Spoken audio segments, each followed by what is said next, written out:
Bismillahirrahmanirrahim. Alhamdulillah nahmaduhu wa nasta'inuhu wa nastaghfiruh. Wa na'udzu billahi min shururi anfusina wa min sayyiati a'malina. Man yahdihillahu fala mudilla lahu wa man yudlil fala hadiya lahu. Asyhadu an la ilaha illallah wahdahu la syarika lah wa asyhadu anna Muhammadan abduhu wa rasuluh la nabiyya ba'dah. Allahumma salli wa sallim ala nabiyyina Muhammad wa ala alihi wa sahbihi ajma'in, amma ba'd. Hadirin dan hadirat serta para pemirsa yang saya hormati, Assalamualaikum warahmatullahi wabarakatuh. Alhamdulillah, kita bersyukur kehadirat Allah Azza wa Jalla. Berkat taufiknya, pada petang Jumaat yang penuh berkat ini, kita akan isi dengan satu subjek mata pelajaran yang sangat penting dalam agama Islam, yaitu persoalan akidah. Persoalan akidah yang akan kita bahas pada petang ini berdasarkan buku Akidah Jilid 1, Akidah Ahlussunnah wal Jamaah Jilid 1,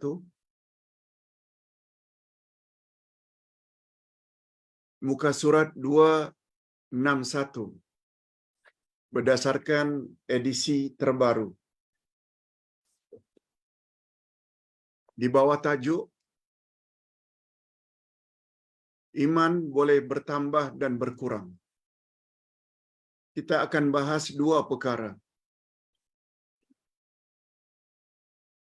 Pertama, pembahasan kita tentang iman boleh bertambah dan boleh berkurang.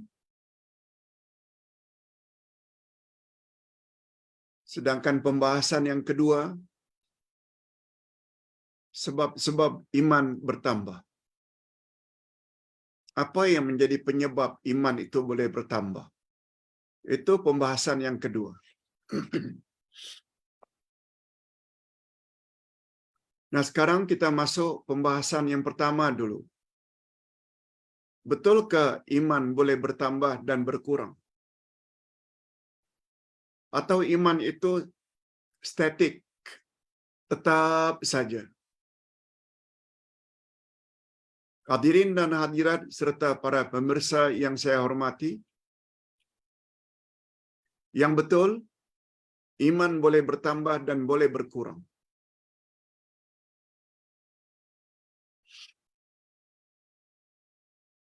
Malah lebih daripada itu, iman boleh dicabut oleh Allah. Sehingga orang yang tadinya beriman boleh jadi kafir. Sehingga tadinya orang yang beriman boleh murtad, keluar dari Islam. Oleh sebab itu, kita yang telah beriman hari ini,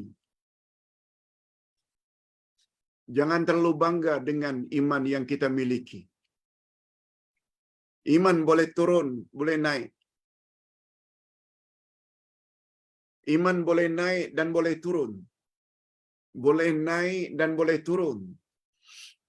Bukan sekedar turun. Lalu iman itu boleh hilang dari diri seseorang.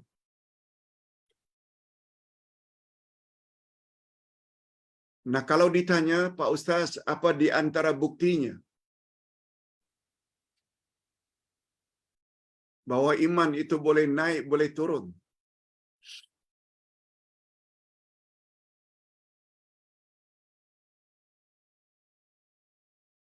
Karena Allah Subhanahu wa taala berfirman dalam banyak ayat. Kita akan sebut beberapa ayat Al-Quran. Antara lain dalam surat Al-Anfal ayat 2.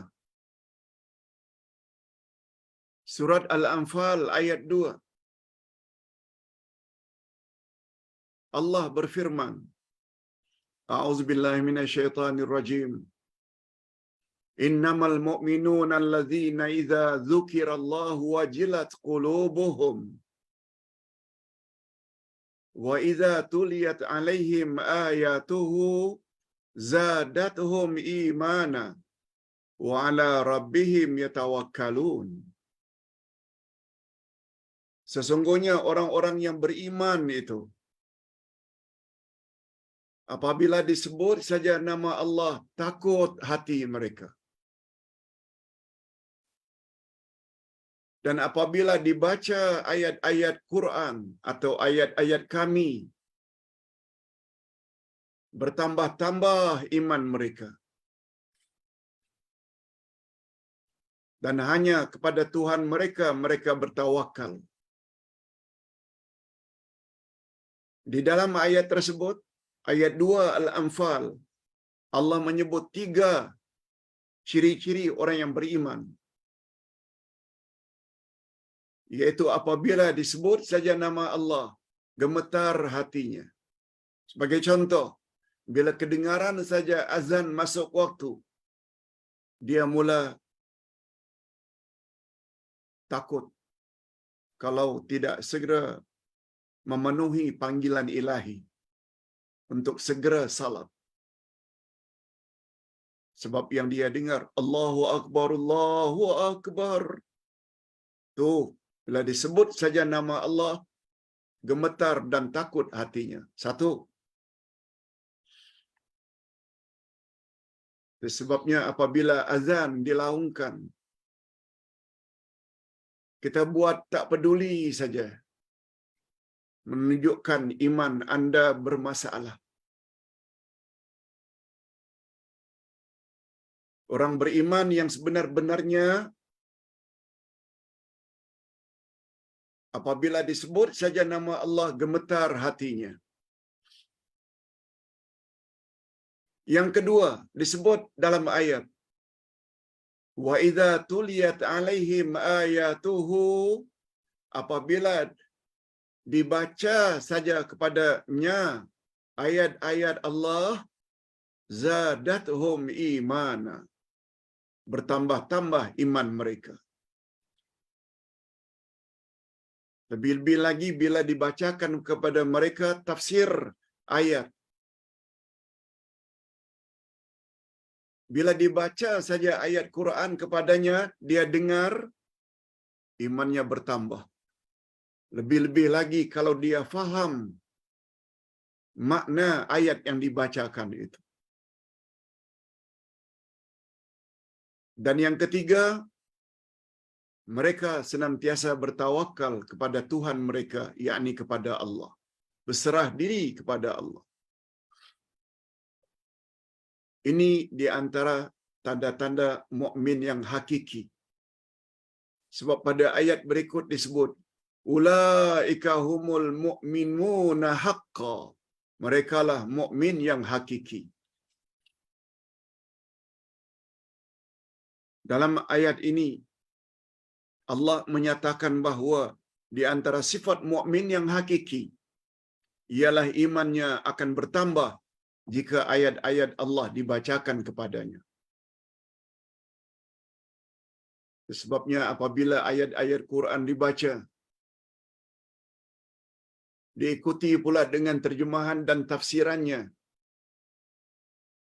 membuat iman kita jadi bertambah. Itu sebabnya majlis-majlis ilmu, khasnya majlis ilmu tafsir Al-Quran, orang-orang yang beriman sangat suka. Seolah-olah imannya itu dicas balik. Berbeza dengan orang yang lama tidak pergi ke majlis ilmu. Makin menurun, makin menurun, makin menurun.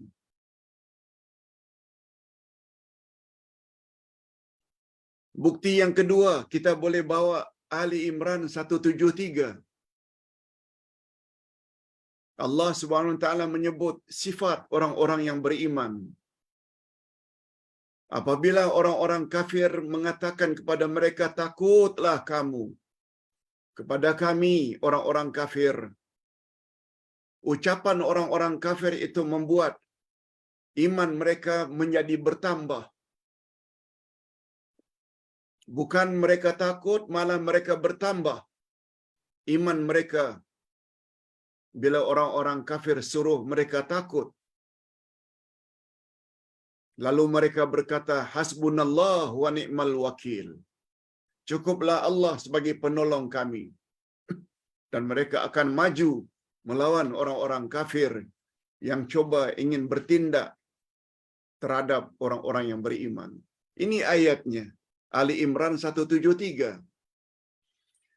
Alladzina qala lahumun nasu innan nasa qad jama'u lakum fakhshawhum fazadahum imana wa qalu hasbunallahu wa ni'mal wakil. Yaitu orang-orang yang mentaati Allah dan Rasulnya. Maknanya orang beriman. Apabila kepada mereka ada orang-orang yang mengatakan, sesungguhnya manusia, yakni orang Quraisy, penyembah berhala, telah mengumpulkan pasukan untuk menyerang kamu. Karena itu takutlah kamu kepada mereka. Maka mereka orang-orang beriman menjawab, cukuplah Allah menjadi penolong bagi kami dan Allah adalah sebaik-baik penolong. Ucapan inilah yang diucap oleh Nabi Ibrahim ketika beliau sebelum dilempar oleh Raja Namrud ke dalam api. Hasbunallah wa ni'mal wakil. Cukuplah Allah sebagai penolongku dan Allah adalah sebaik-baik penolong. Dengan ucapan ini, dengan zikir ini, walaupun dilempar sampai ke dalam api, Nabi Ibrahim berjalan dalam api. Karena Allah tolong dengan berfirman pada api, ya nar, kuni bardaw wa salaman ala Ibrahim. Hai api, sejuklah kamu dan selamatkan Ibrahim. Allahu Akbar. Begitu juga Nabi Muhammad sallallahu alaihi wasallam pernah dikejar oleh orang-orang kafir Quraisy yang diketuai oleh Abu Sufyan untuk disakiti, untuk dibunuh. Lagi-lagi Nabi Muhammad sallallahu alaihi wasallam pergi ke padang pasir dengan membaca bacaan yang sama, hasbunallah wa ni'mal wakil. Cukuplah Allah sebagai penolongku. Akhirnya Abu Sufyan dan orang-orang Quraisy tak dapat lihat di mana Nabi pergi. Akhirnya Nabi selamat. Itu sebabnya kata para ulama akidah, kita umat Islam, kita orang-orang yang beriman, tak kira laki-laki, tak kira wanita, bila keadaan dalam keadaan terdesak, bila kita berada di dalam keadaan yang kritikal, diancam, mau dibunuh, mau dianiaya, jangan lupa baca zikir ini yang dibaca oleh Nabi Ibrahim dan dibaca oleh Nabi Muhammad sallallahu alaihi wasallam. Insya-Allah kita akan mendapat protection, perlindungan daripada Allah.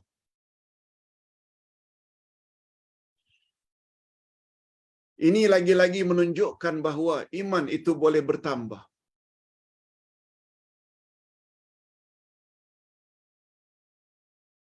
Kita tambah lagi satu ayat Al-Quran, ayat 13 dari surat Al-Kahfi.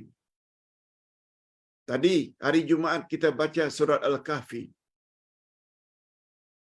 Di pertengahan surat Al-Kahfi ayat 13, Allah menyebut tentang Ashabul Kahfi, yang 7 orang itu. Innahum fityatun amanu bi rabbihim wazidnahum huda. Mereka Ashabul Kahfi adalah pemuda-pemuda yang beriman, lalu kami tambah-tambah lagi hidayah untuk mereka. Lagi-lagi ada kata-kata kami tambah hidayah atau iman mereka.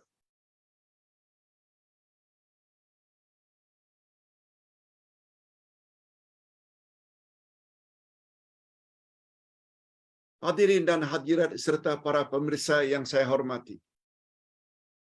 Cukuplah 3 ayat tadi.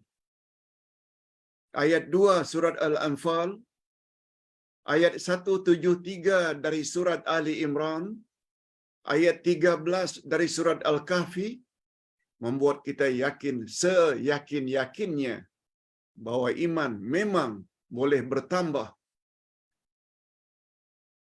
dan itu juga membawa makna boleh berkurang. Nah, kita tambah lagi beberapa dalil dari hadis Nabi sallallahu alaihi wasallam tentang iman boleh bertambah dan berkurang. Ini dia hadisnya. Hadis sahih riwayat Imam Bukhari dan Imam Muslim. Apa kata Nabi? Al-imanu bid'un wa sab'una syu'bah. A'laha la ilaha illallah wa adnaha imatatul adza 'anit tariq. Wal haya'u syu'batun minal iman. Mendengar baik-baik. Iman itu ada 70 cabang lebih. Bid'un wa sab'una syu'bah. Iman ada 70 cabang lebih. Iman yang paling tinggi adalah la ilaha illallah, dan iman yang paling rendah membuang sesuatu yang berbahaya seperti duri tajam daripada jalan raya. Kita buang supaya jangan tersandung orang yang lalu lalang. Dan salah satu daripada cabang iman adalah al-haya'u, yaitu rasa malu. Rupanya punya rasa malu daripada melakukan perkara-perkara tak senonoh, itu juga menandakan orang itu ada iman.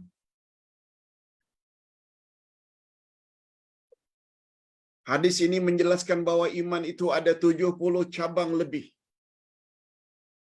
Ada kedudukannya yang paling tinggi, yaitu kalimah la ilaha illallah, sehingga disebut oleh Nabi afdaluz zikri la ilaha illallah. Dan cabang iman yang paling rendah membuang duri yang tajam dari jalan raya supaya tidak tersandung oleh orang yang lalu lalang. Pak Ustaz, boleh tak buat contoh lain? Cabang-cabang iman yang lain? Boleh. Sabda Nabi, an-nazafatu minal iman. Bersih itu sebahagian daripada iman. Wasabru minal iman. Sabar itu sebahagian daripada iman. Begitu disebut oleh Nabi. Oleh sebab itu, kalau seseorang Muslim, selain dia bersih pakaiannya, penyabar pula, malu pula buat perkara-perkara tak senonoh. Berbanding dengan Muslim lain, pengotor,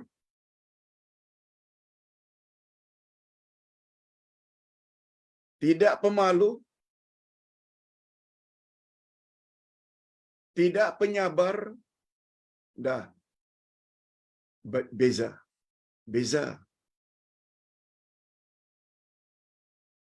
Mana yang imannya lebih sempurna?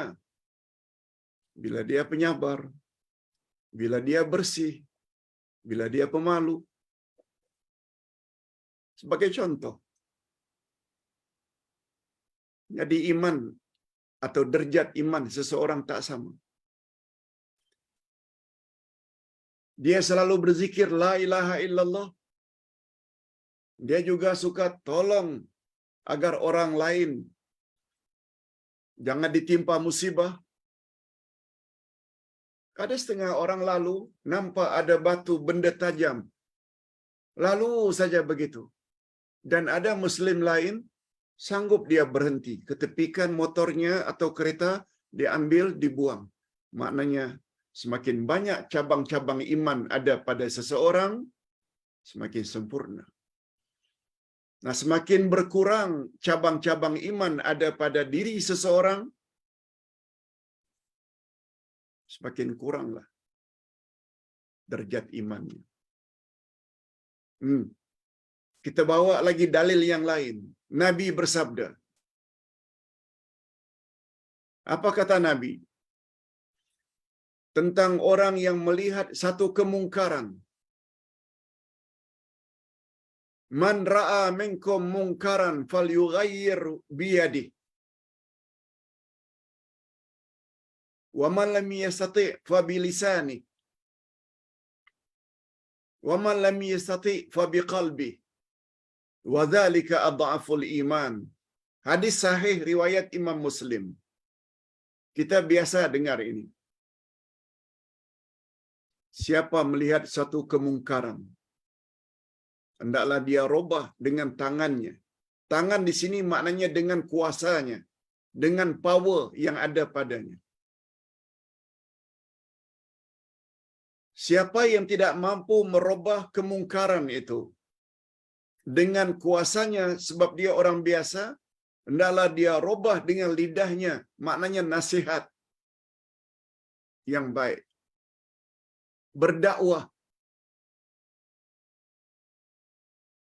Nah sekarang juga tak mampu dengan lidahnya, tak terkata. Lalu Nabi sebut, andai kata dengan lidah pun kemungkaran tidak dapat awak robah, hendaklah dengan hati. Dengan hati maknanya kita ingkari, kita tak suka, kita tak setuju.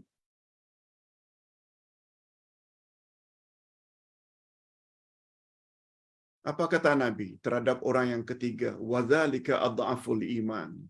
Itu menunjukkan iman orang itu lemah. Adhaful iman. Dia ada iman tapi imannya sangat lemah.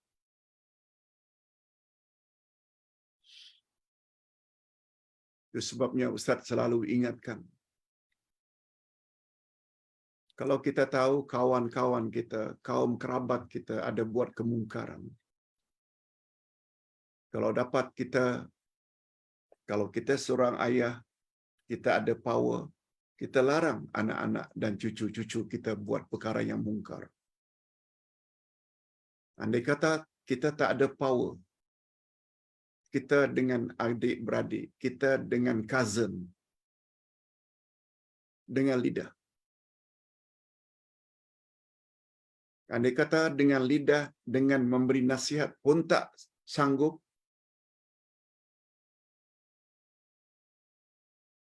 dengan hati. Sebelum dengan hati ini,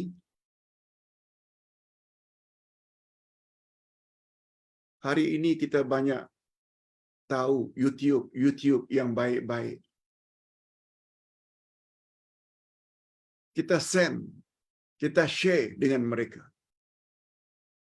Itu sama dengan peringkat kita berdakwah dengan lidah. Kita share ini peringkatnya peringkat yang kedua. Sebab kita tak ada power, bercakap tak boleh, lalu kita share. Kita gunakan tangan kita untuk share kepada grup-grup tertentu. Nah, andai kata itu pun tak mampu, kita ingkari dengan hati. Cuma kata Nabi, cara yang ketiga ini menunjukkan imanmu sangat lemah.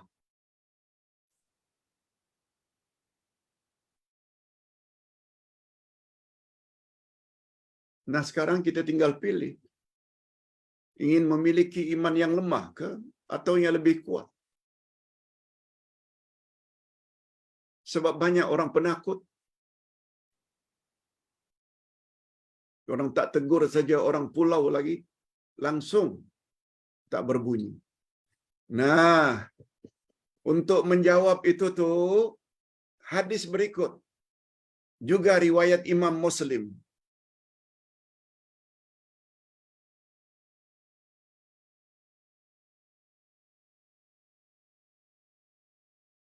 Apa kata Nabi? Coba dengar baik-baik. Ustaz terjemahkan saja. Tidak ada seorang nabi pun yang diutus kepada umat sebelumku. Kata Nabi Muhammad sallallahu alaihi wasallam. Melain baginya ada penolong-penolong dan sahabat dari kalangan umatnya. Hawariyun. Semua nabi-nabi terdahulu ada penyokong-penyokong kuatnya. Kalau umat Nabi Muhammad dipanggil dengan sahabat, Abu Bakar, Umar, Osman, Ali. Kalau zaman Nabi Isa dulu namanya Hawariyun. Itu juga sama dengan sahabat dalam bahasa Arab. Mereka melaksanakan sunnahnya, sunnah Nabi tersebut, mengikuti perintahnya. Kemudian muncul sesudah mereka generasi yang buruk. Setelah generasi para sahabat, muncul generasi yang buruk. Mereka mengatakan apa yang mereka tidak lakukan. Cakap tak serupa bikin. Dan mereka melakukan apa yang tidak diperintahkan. Dan mereka buat apa yang Nabi tak suruh. Maknanya buat bid'ah. Oleh itu, ini dia poin penting. Oleh itu, siapa yang berjihad atau melawan mereka dengan tangannya, maka dia orang yang beriman. Sama dengan hadis sebelumnya. Hendaklah kamu robah dengan tanganmu. Siapa yang merubah kemungkaran yang berlaku dengan tangannya, mereka orang beriman. Siapa yang melawan mereka dengan lisannya, maka dia orang yang beriman. Siapa yang melawan mereka dengan hatinya, maka dia orang yang beriman. Alhamdulillah. Dan yang keempat, dan tidak ada sesudah itu daripada iman walau sedikit. Tidak ada setelah itu iman pada orang itu walau sedikit. Maknanya, menegur dengan power, dengan tangan tak mampu. Menegur dengan lidah tak mampu. Menegur dengan hati tak suka juga tak mampu. Malah kemungkaran yang berlaku disokong. Mana kemungkaran yang berlaku itu disebar-sebarkan. Kata Nabi, bila itu terjadi, maka satu zarah pun tak ada iman pada dada orang itu. Tadi kita sebut, orang itu selemah-lemah iman apabila dia nafikan dengan hatinya. Dia tak suka. Yang ini bukan. Bid'ah yang disebarkan. Khurafat yang disebarkan. Disokong. Dibuat TikTok lagi. Disebarkan. Orang macam itu, kata Nabi, tak ada iman langsung.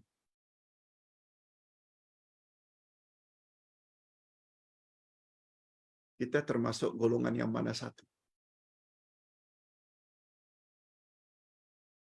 Berdasarkan dua hadis di atas, dapatlah diambil kesimpulan yang pertama. Kemampuan manusia memang berbeza-beza. Ada yang mampu cegah kemungkaran dengan kuasa yang ada padanya, kalau dia memang ada otoriti, sebagaimana otoriti yang dimiliki oleh setengah orang, karena duduk di jabatan itu, yang ada kuasa untuk menghentikan ajaran sesat, itu maknanya dia ada power. Bagi yang tidak mampu dengan lidah, ustaz umpamanya, ustaz tak ada power, kecuali terhadap anak-anak ustaz, cucu-cucu, Tapi orang awam tak ada power, Ustaz robah kemungkaran dengan lidah. Sebut yang syirik itu syirik, yang bid'ah itu bid'ah dengan dalil-dalil yang lengkap.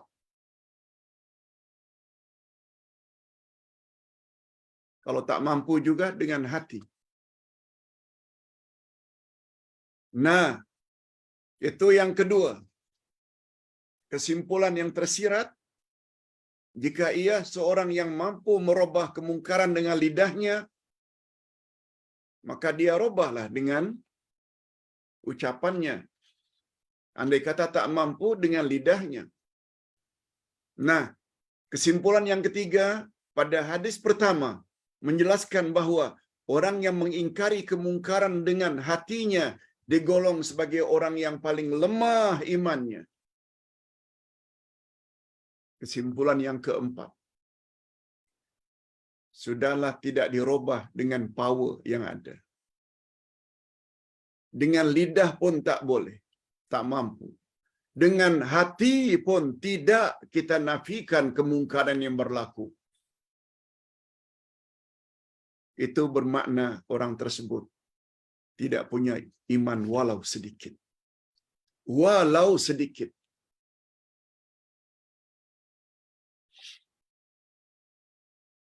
Bukan ustaz yang cakap. Nabi yang cakap. Hadis yang sahih. Itu gunanya kita belajar. Itu gunanya kita belajar dengan buku lagi. Kalau tak percaya, memanglah maknanya hati anda telah dikunci mati oleh Allah. Tak boleh menerima kebenaran. Okey. Lebih kurang setengah jam kita sudah bahas tentang iman itu boleh bertambah dan boleh berkurang. Sekarang kita ingin belajar pula, apa Ustaz sebab-sebab yang boleh membuat iman itu bertambah? Kami ingin tahu, Pak Ustaz.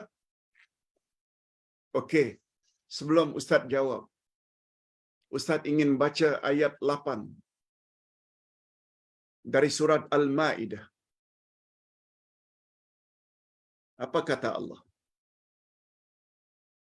Allah Subhanahu wa taala berfirman dalam surat Al-Maidah. Al-Maidah atau Al-Isra.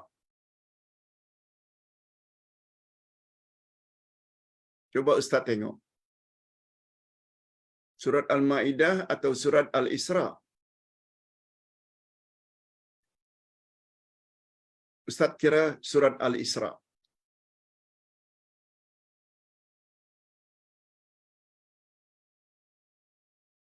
Bukan, surat Ali Imran. Ayat yang ke-8. Yes. Ayat yang ke-8 dari surat apa tadi?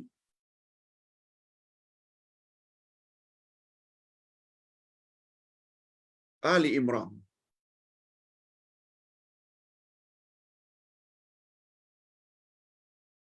Yes. Ali Imran ayat 8. Yaitu doa yang diajar oleh Allah. Rabbana la tuzigh qulubana ba'da id hadaitana wa hab lana min ladunka rahmah innaka antal wahhab.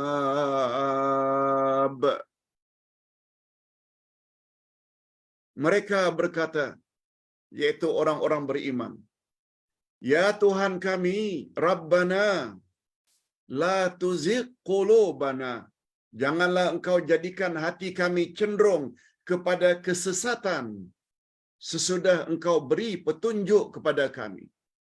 Jangan engkau sesatkan hati kami setelah hati kami engkau beri hidayah. Kurniakanlah kepada kami rahmat-Mu, karena sesungguhnya engkau maha pemberi kurnia. Ayat ini kata ulama tafsir, kita minta supaya Allah jangan cabut iman yang sudah ada di dalam hati. Ya Allah, jangan Engkau cabut iman yang sudah Engkau masukkan dalam hati kami. Kalau kita minta kepada Allah supaya Allah jangan selewengkan hati kita yang sudah ada hidayah, ini memberi isyarat kebarangkalian. Ini memberi isyarat kemungkinan hidayah itu dicabut memang dalam kemungkinan. Sebab Allah tidak akan sebut sesuatu yang tidak akan terjadi. Ustaz buat contoh. Walaupun kita tak pernah tengok syaitan, kita mohon pada Allah, lindungilah kami, ya Allah, daripada syaitan yang direjam. Contoh lain, kita diajar oleh Nabi, minta supaya Allah lindungi daripada azab kubur. Menunjukkan azab kubur itu wujud. Nah sekarang kita minta kepada Allah, jangan Engkau cabut balik, selewengkan hati kami yang sudah ada hidayah. Ini memberi isyarat kebarangkalian hidayah itu dicabut. Memang ada kemungkinan. Berapa banyak orang Islam yang murtad? Berapa banyak orang Islam yang sudah memeluk agama lain, murtad, keluar dari Islam, jadi kafir? Itu menunjukkan. Lagi-lagi menjelaskan dan menguatkan lagi bukti. Iman boleh naik, boleh turun. Boleh naik, boleh turun. Malah boleh Allah cabut iman sehingga kita menjadi kafir. Na'udzubillah min dzalik. Nah sekarang kita berbalik kepada topik yang kedua, sebab-sebab mengapa iman boleh bertambah. Bapa-bapa dan ibu-ibu yang saya hormati, serta para pemirsa sekalian, ada 3 perkara utama yang boleh menyebabkan iman bertambah. Pertama, ilmu. Yang kedua, amal saleh. Yang ketiga adalah zikir dan fikir. 3.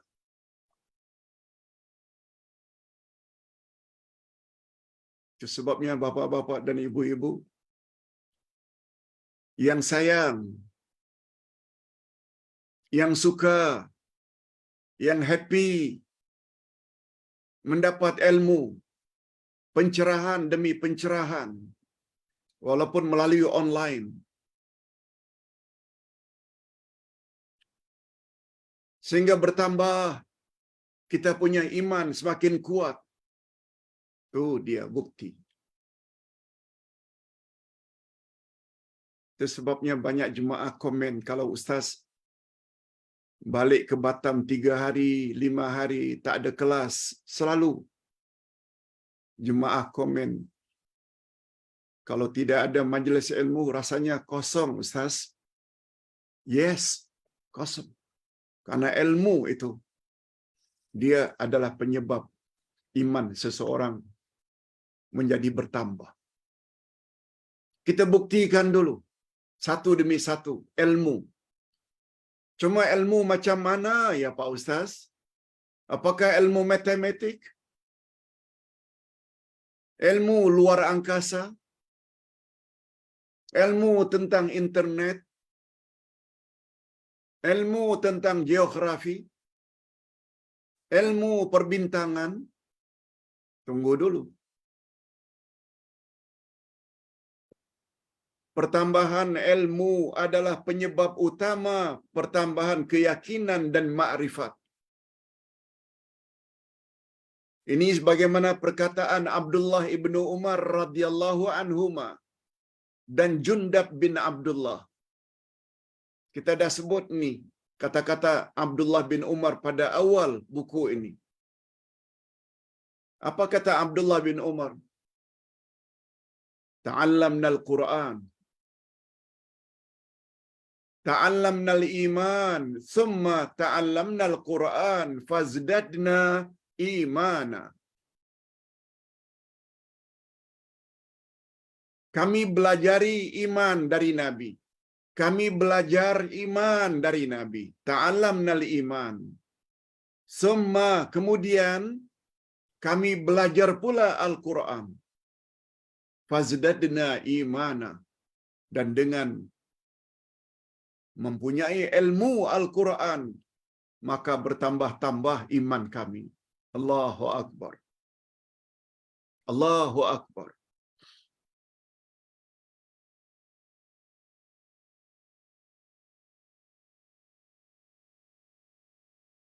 Ini memberi isyarat bukan sembarang ilmu, bukan ilmu kedokteran, bukan ilmu politik, bukan ilmu ekonomi, bukan ilmu pertanian, bukan ilmu pertukangan, tapi ilmu Al-Quran. Yang dimaksudkan dengan ilmu di sini ialah ilmu pengetahuan tentang Allah. Quran adalah kalamullah. Ilmu tentang nama-nama Allah. Kita perlu belajar Al-Asma'ul Husna, satu demi satu nama-nama Allah. Sebagaimana komen para jemaah, alhamdulillah Ustaz, subjek yang kami paling suka adalah subjek Al-Asma'ul Husna. Bagus sekali Pak Ustaz. Walaupun Rabu yang lalu adalah Al-Asma'ul Husna yang terakhir 99, tolong Pak Ustaz tambah balik, ulang balik. Sebab ada di antara kami yang mengetahui Al-Asma'ul Husna sudah di tengah, malah ada yang penghujung. Boleh tak Pak Ustaz ulang balik?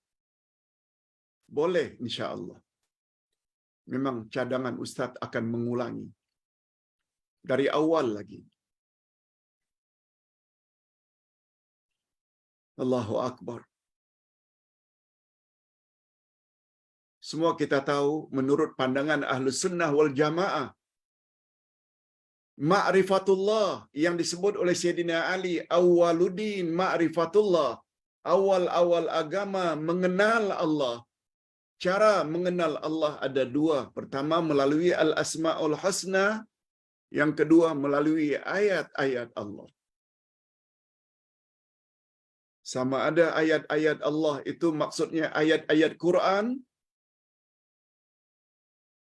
bukan hanya sekedar baca Quran, tapi fahami tafsiran Al-Quran. Yang kedua ayat-ayat kauniyah, yaitu tanda-tanda kebesaran Allah yang ada di alam ini. Itu juga boleh membuat iman kita menjadi bertambah. Sehingga ada astronot, angkasawan yang balik dari luar angkasa langsung memeluk Islam. Allahu Akbar. Beberapa astronot dari Amerika, ada astronot wanita yang berasal dari India memeluk Islam karena melihat tanda-tanda kebesaran Allah di luar angkasa. Itu namanya ayat-ayat kauniyah. Begitu juga ilmu-ilmu tentang tanda-tanda kebesaran Allah.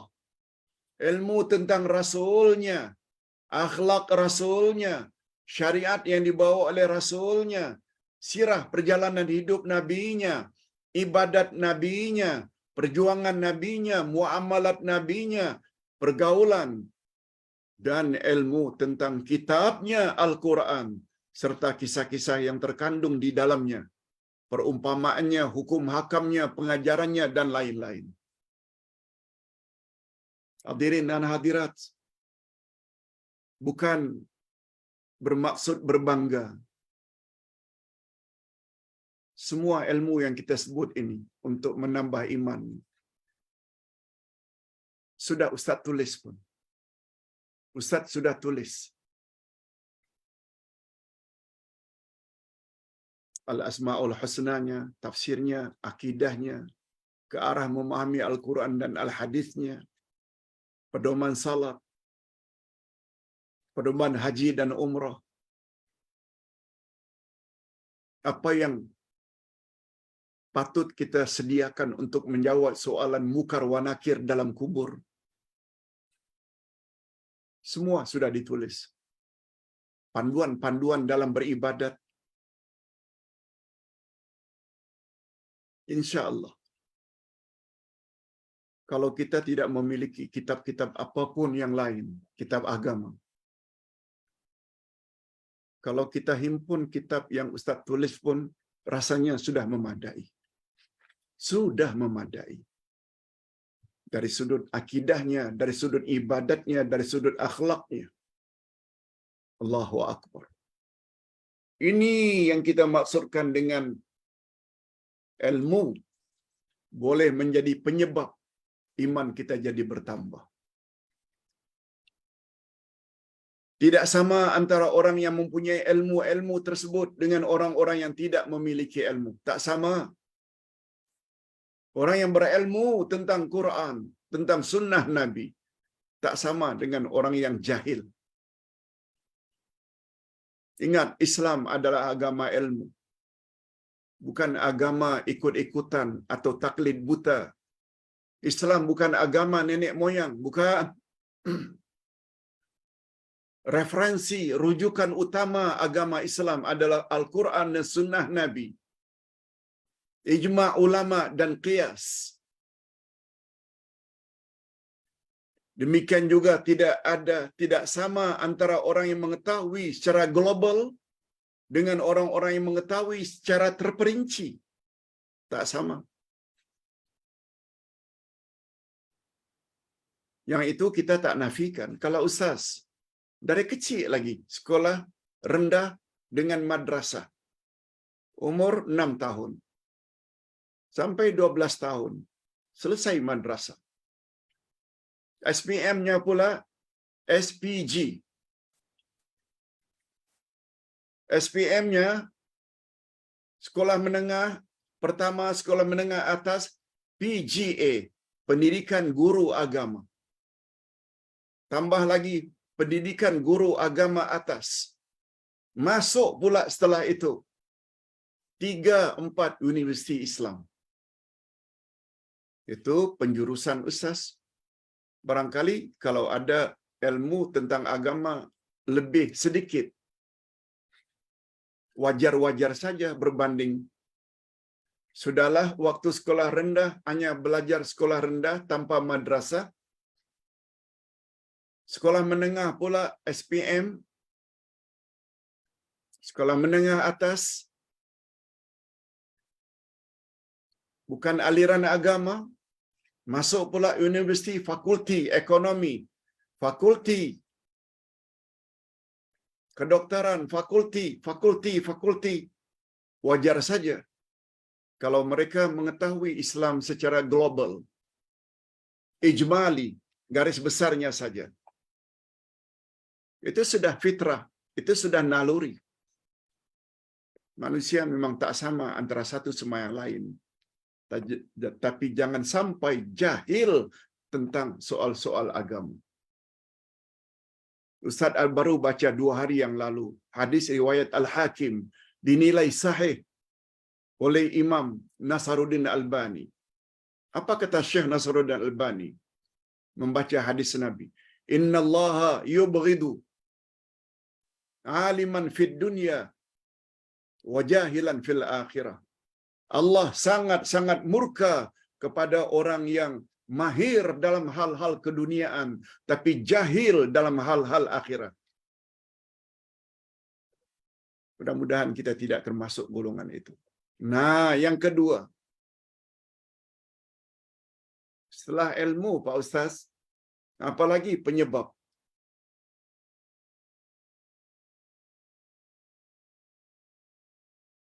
Iman boleh bertambah. Amal saleh. Dengan memperbanyak amal saleh dan ketaatan akan semakin bertambah dan memperkuat iman seseorang. Sudah ada ilmu, rajin pula bukan salat fardu saja, duha buat, tahajud buat, witir buat, rawatib pun buat. Bukan saja puasa Ramadan dia buat, puasa Senin Kamis, Arafah, Ashura, hari-hari putih juga dia buat. Bukan saja yang dikeluarkannya itu zakat, yang wajib hukumnya itu amal saleh. Dia juga infak, sedekah, wakaf, sumbangan untuk bencana gempa bumi di Turki dan Syria. Itu amal saleh. Semuanya itu boleh menambah iman.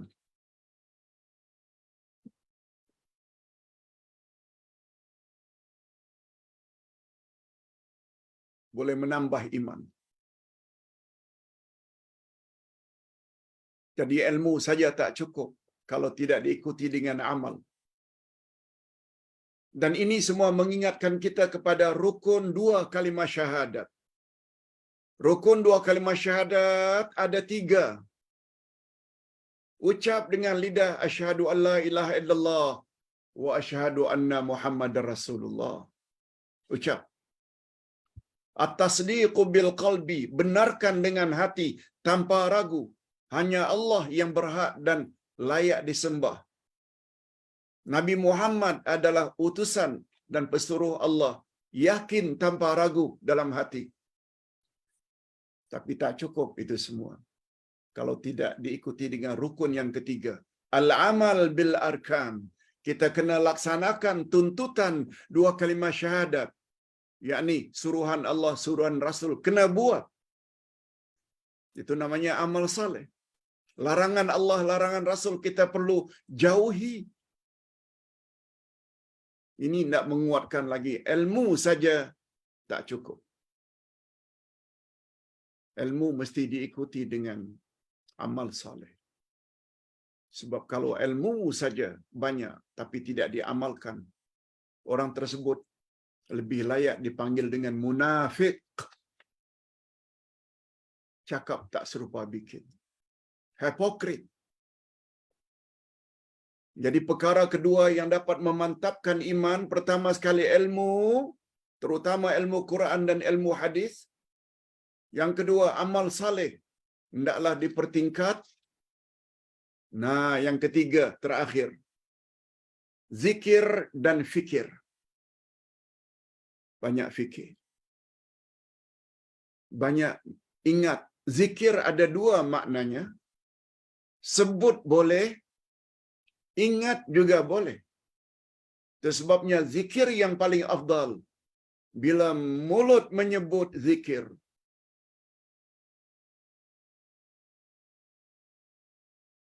minda kita memahami apa yang kita zikirkan. Sebagaimana yang Ustaz sebut pagi tadi. Ada yang tanya, betulkah Ustaz zikir yang dapat menghindarkan kepenatan badan? Badan letih boleh jadi kuat dengan mengamalkan zikir yang diajar oleh Nabi kepada putrinya Fatimah dan menantunya Sayyidina Ali. Apa zikir itu Pak Ustaz? Sebelum tidur. Riwayat hadis riwayat Imam Bukhari dan Imam Muslim. Baca Allahu Akbar 33. Alhamdulillah 33. Subhanallah 33. Ada juga yang mengatakan Allahu Akbar 34. Alhamdulillah 33, Allahu Akbar, Subhanallah 33. Dua-dua sahih.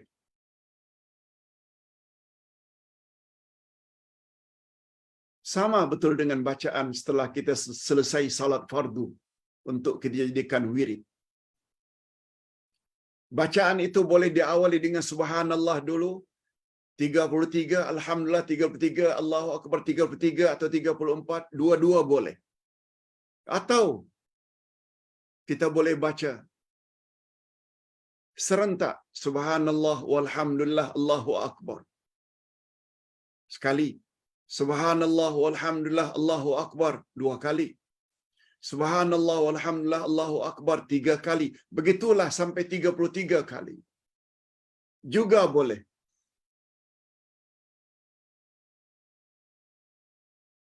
Nabi ajar kepada Siti Fatimah karena Siti Fatimah minta agar ayahnya sediakan untuknya maid, pembantu rumah. Lalu Nabi bertanya, maukah ke engkau, hei anak, ayah ajar sesuatu yang lebih baik daripada memiliki pembantu? Mau, wahai ayah. Yang jawaban Nabi itu juga didengar oleh Sayyidina Ali. Kamu baca sebelum kamu tidur malam. Allahu Akbar 33, Subhanallah 33, Alhamdulillah 33.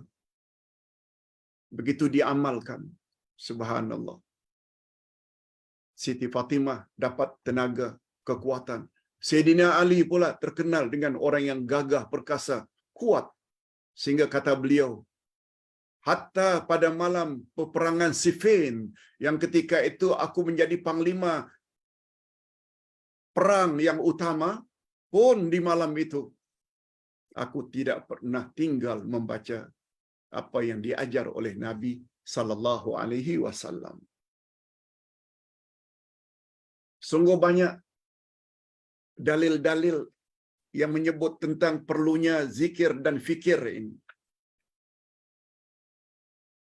Antara lain, coba dengar sabda Nabi.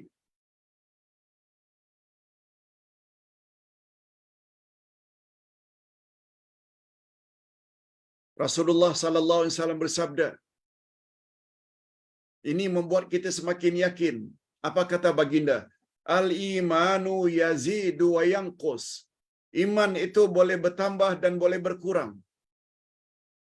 Qila. Lalu sahabat bertanya, wa ma ziyadatuhu wa nuqsanu? Macam mana iman itu boleh bertambah dan boleh berkurang ya Rasulullah? Qala. Lalu Nabi jawab, iza dzakarnallaha wa hamadnahu wa sabbahnahu fatilka ziyadatu. Bila kita baca alhamdulillah, hamadnahu, kita puji Allah, sabbahnahu, subhanallah, itulah cara untuk menambah iman. Wa idza ghafalna wa nasina, bila kita lupa Allah, tak mau sebut nama Allah, tak ingat pada Allah, malah kita lupakan Allah, wa tilka nuqsanu, itu bermakna iman kita berkurang. Allahu Akbar. Begitu jelas dan clear. Agama Islam ini agama yang mudah. Tambah ilmu, tambah ilmu. Jangan suka jadi orang yang bertaklid buta. Adapun yang maksudkan dengan fikir, kalau itu tadi zikir. Lebih-lebih lagi zikirnya la ilaha illallah, la ilaha illallah. Nah sekarang fikir. Adapun yang dimaksud dengan fikir pula ialah amalan melihat ciptaan Allah. Kita lihat bintang bertaburan di langit, gemerlapan. Kita lihat bulan, kita lihat bintang, kita lihat gerhana matahari, kita lihat gerhana bulan.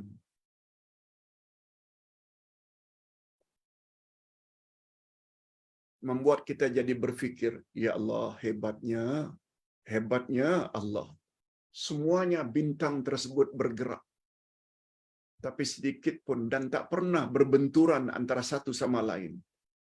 Lalu ingat betapa hebatnya pentadbiran Allah. Allah mengurus itu semua. Dipergantikannya antara siang dan malam. Sebabnya ayat 190, 191 Allah Subhanahu wa taala sebut golongan ulul albab. Inna fi khalqis samawati wal ardi wa ikhtilafil laili wan nahar la ayatin liulil albab. Sesungguhnya pergantian siang dan malam, penciptaan langit dan bumi itu adalah tanda-tanda kebesaran Allah bagi orang yang ada akal. Lalu apa kata Allah? Siapa mereka? Alladzina yadhkuruna Allaha qiyaman wa qu'udan wa 'ala junubihim wa yatafakkarun. Ulul albab itu ialah orang yang banyak berzikir kepada Allah ketika dia berdiri, dia duduk, dia baring, dan banyak berfikir tentang penciptaan langit dan bumi. Lihat tu, ada zikir, ada fikir. Ayat ini kita baca setiap malam ketika bangun sebelum tahajud dan witir. Allahu Akbar. Coba lihat cantiknya bila kita faham ayat-ayat Quran yang kita amalkan selama ini. Semuanya menjurus kepada pemantapan iman. Mudah-mudahan apa yang Ustaz sampaikan ini ada jugalah manfaatnya sehingga iman kita semakin bertambah. Insya-Allah minggu hadapan kalau panjang umur kita akan bahas pula apa itu iman, apa itu kufur atau kafir. Insya-Allah. Hadirin dan hadirat, Ustaz lihat kalau ada pertanyaan dari Datuk.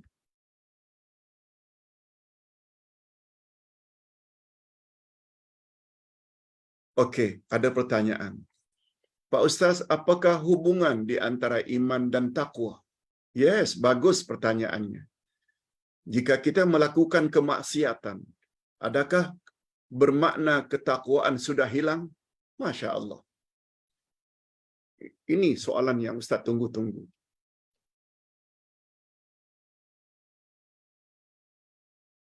Ada dua pertanyaannya.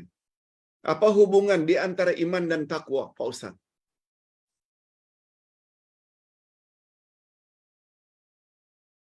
Hadirin dan hadirat, takwa itu am.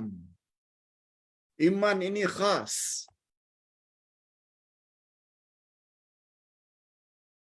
Ustaz buktikan ayat 2, 3 dari surat Al-Baqarah. A'udzubillahi minasyaitonirrajim.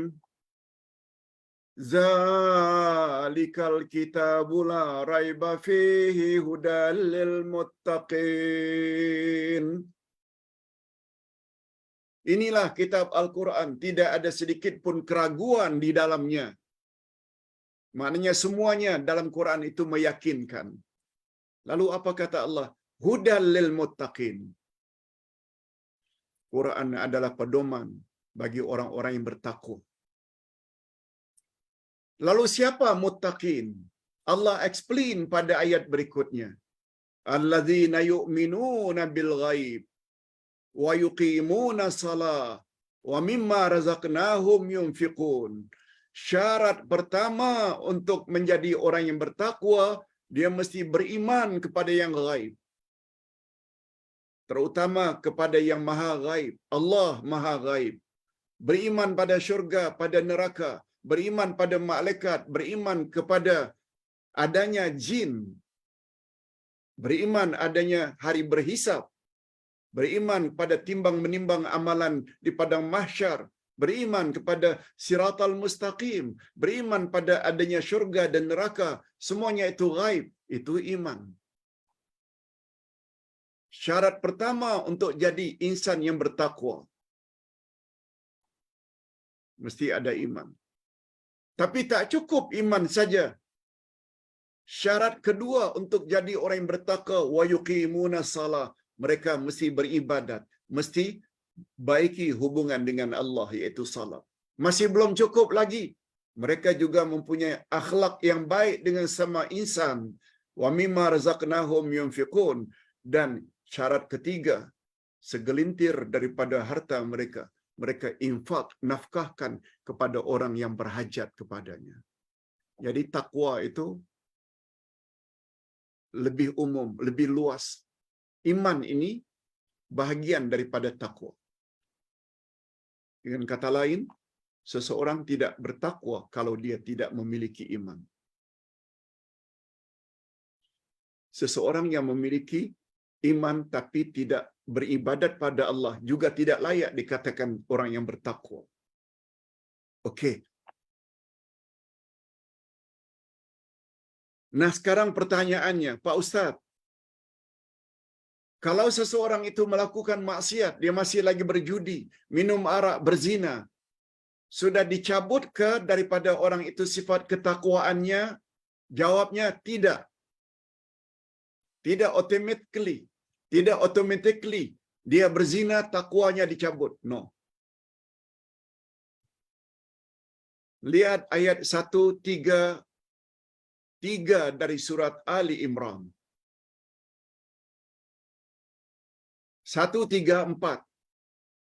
135. Ustaz bacakan. وسارعوا إلى مغفرة من ربكم وجنة عرضها السماوات والأرض أعدت للمتقين. Bersegeralah kamu memohon ampunan dari Tuhanmu dan syurga yang lebarnya saja bagaikan jarak antara langit dan bumi. Itu syurga. Uiddat lil muttaqin. Syurga seperti itu Allah sediakan untuk orang-orang yang bertakwa. Lalu Allah sebut 5 sifat orang yang bertakwa pada ayat berikutnya. Alladzina yunfiquna fis sarra'i wad dharra'i wal kazimina al ghaiza wal 'afina 'anil nas wallahu yuhibbul muhsinin. Ciri-ciri orang yang bertakwa untuk mereka ampunan Allah dan syurga, mereka punya sifat pertama, suka infak, memberi pertolongan, bantuan pada orang lain, tak kira dia sedang senang atau susah. Senang cara senang lah. 200, 500, 1000. Susah, tetap dia tolong juga. Cara susah lah. 2 ringgit, 5 ringgit. Itu dia ciri-ciri orang yang bertakwa pertama dalam ayat itu. Wal kaziminal ghaiz. Yang kedua, sifat orang yang bertakwa, mereka dapat menahan amarah. Tidak panas barang. Yang ketiga, wal afina 'anil nas. Dan dia suka memaafkan kesalahan orang lain. Dan yang keempat, wallahu yuhibbul muhsinin. Dan Allah suka kepada orang-orang yang berbuat baik. Maknanya sifat orang yang bertakwa suka berbuat baik. Yang pertama, suka infak, tak kira dia senang ke susah. Yang kedua, dia dapat menahan amarah. Yang ketiga, dia dapat atau suka memaafkan kesalahan orang lain. Dan yang keempat, dia suka berbuat ihsan. Nah, sekarang yang kelima. Ayat 135. وَالَّذِينَ إِذَا فَعَلُوا فَاحِشَةً أَوْ ظَلَمُوا أَنفُسَهُمْ ذَكَرُوا اللَّهَ فَاسْتَغْفَرُوا لِذُنُوبِهِمْ وَمَنْ يَغْفِرُ الذُّنُوبَ إِلَّا اللَّهُ وَلَمْ يُصِرُّوا عَلَى مَا فَعَلُوا وَهُمْ يَعْلَمُونَ.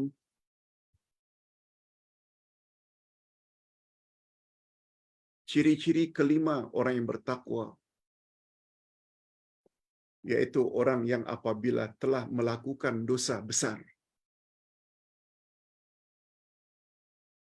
fahishatan, sama ada zina atau lesbian atau homoseksual, itu fahisyah, atau segala kerja-kerja yang keji. Walladzina idza fa'alu fahishatan, ciri-ciri orang yang bertakwa ialah orang-orang yang apabila melakukan dosa besar, zakarullah, dia segera ingat pada Allah. Fastaghfaru li dzunubihim, langsung dia istighfar, minta ampun. Astagfirullah, saya telah minum arak. Astagfirullah, saya telah berjudi. Astagfirullah, saya telah berzina. Langsung dia ingat pada Allah, istighfar. Wa man yaghfiru dzunuba illallah. Sebab dia tahu tak ada siapa yang boleh memberi kemaafan kecuali Allah. Walam yusirru ala ma fa'alu wa hum ya'lamun. Dan yang ketiga, setelah ingat itu dosa, langsung mulut istighfar. Dan yang ketiga, walam yusirruna ala ma fa'alu, dan dia berazam untuk tidak ulang lagi dosa tersebut pada masa-masa yang akan datang. Oleh sebab itu, orang-orang yang melakukan dosa besar, bila ada ciri-ciri tadi, langsung ingat kepada Allah setelah dia buat dosa, langsung dia tobat, istighfar, berazam tidak akan buat lagi dosa pada masa hadapan, maknanya orang tersebut belum dicabut daripadanya sifat takwa. Allah yang sebut. Ustaz menyampaikan saja. Ali Imran 133, 134, 135. Mudah-mudahan ada manfaatnya. Ustaz kira cukup sampai di sini dulu. Kita tutup dengan doa. Alhamdulillahirabbil alamin. Wassalatu wassalamu ala asyrafil anbiya'i wal mursalin wa ala alihi wa sahbihi ajma'in. Rabbana ighfir lana dzunubana wa liwalidina warhamhum kama rabbawna shighara. Rabbana hab lana min azwajina wa dhurriyyatina qurrata a'yun waj'alna lil muttaqina imama. Ya Allah, ya Tuhan kami, pada petang yang berbahagia ini kami telah belajar tentang iman, bahwa iman menurut pandangan yang betul Ahlus Sunnah wal Jamaah boleh bertambah dan boleh berkurang berdasarkan beberapa firman-Mu ya Allah dan hadis-hadis Nabi yang sahih, bahwa iman memang boleh bertambah dan boleh berkurang, malah iman juga boleh dicabut bila Engkau berkehendak. Na'udzubillah min zalik. Selain itu kami juga telah belajar ya Allah cara-cara untuk menambah iman, yaitu pertama sekali dengan pertambahan ilmu yang berkaitan dengan Al-Quran, ilmu tentang nama-nama Allah, sifat-sifat Allah, ilmu tentang Al-Quran, ilmu tentang hadis-hadis Nabi sallallahu alaihi wasallam, sirahnya, ibadatnya Nabi, akhlaknya Nabi. Yang kedua, untuk menambah iman kami, yaitu dengan menambah amal saleh. Dan yang ketiga, kami hendaklah banyak ingat dan berzikir kepadamu dan banyak berfikir tentang ciptaan-Mu di dunia ini. Betapa hebatnya kekuasaan-Mu ya Allah. Tidak ada tolok bandingannya. Kesemuanya itu boleh menambah keimanan kami. Oleh sebab itu ya Allah, zidna ilman nafi'a wa rizqan thayba wa amalan mutaqabbala. Tambahlah kami ilmu-ilmu yang bermanfaat sehingga dapat menambah iman kami, rezeki yang baik-baik lagi diberkati, serta amal yang diterima. Wa sallallahu ala nabiyyina Muhammad wa ala alihi wa sahbihi ajma'in. Subhana rabbika rabbil izzati amma yasifun. Wa salamun alal mursalin. Walhamdulillahi rabbil alamin. Subhanakallahumma wa bihamdik. Ashhadu an la ilaha illa anta. Astaghfiruka wa atubu ilaik. Wassalamualaikum warahmatullahi wabarakatuh.